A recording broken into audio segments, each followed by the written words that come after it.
अष्टम पे आ जाइए। जैसे लग्न के बाद द्वितीय जो था वो हमारा परिवार था, और सप्तम अगर हमारा स्पाउस है तो सप्तम के बाद जो सप्तम का द्वितीय है अष्टम, वो हमारे ससुराल को दिखाता है। अष्टम जो है अनअर्न्ड मनी, ऐसा पैसा, नौकरी में हो, शादी भी कर ली हो, क्या करोगे आप? इन्वेस्टमेंट करोगे। आपने एसआईपी कर लिया, म्यूचुअल फंड कर लिया, स्टॉक मार्केट कर लिया। आप खून पसीने की कमाई वहाँ नहीं कर रहे हो, बुद्धि लगा रहे हो। कब क्या खरीदूं, कब क्या बेचूं, बुद्धि की कमाई है। अष्टम भाव ऐसा पैसा दिखाता है। मान लो कल को आपको लॉटरी लग गई, मान लो माता पिता सास ससुर ने आशीर्वाद रूप में बहुत कुछ आपको छोड़ के वो गए, ठीक है, थाती, जो हम कहते हैं विरासत हमें मिली है, वो अष्टम भाव होता है। करप्शन का पैसा भी अष्टम भाव होता है, ठीक है।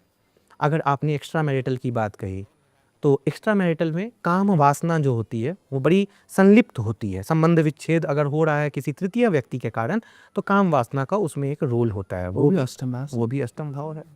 आपका जो पुरुष का जो एक एक काम वासना के तरफ उसकी एक वृत्ति है, और एक स्त्री की जो वृत्ति है, वो अष्टम भाव ही बताएगा। अष्टम के बाद आते हैं नवम में। अब देखिए यहाँ से पहले से अष्टम सप्तम तक जीवन एक तरह से चला, ये हो गया कर्म कांड। सप्तम से द्वादश तक जीवन जो चलेगा वो आध्यात्मिक कांड है जीवन का। सप्तम अष्टम, अष्टम की नेगेटिविटीज से बचे आप। नवम हो गया भाग्य भाव, ईश्वर के तरफ आपकी कितनी श्रद्धा है। गुरुओं का भाव, क्योंकि गुरु गोविंद दो खड़े काको लागू पाऊं, बलिहारी गुरु आपने गोविंदियो बताया, तो गुरु गोविंद के इक्वल हैं, गुरु हो गए।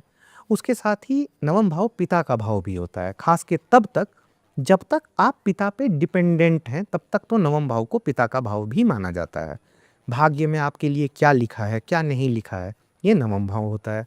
नवम भाव दूर की यात्रा भी होती है, दूर प्रदेश भी होता है, ट्रैवल की। ट्रैवलिंग, अगर हम लंबा ट्रैवल करें तो ये नवम भाव होता है।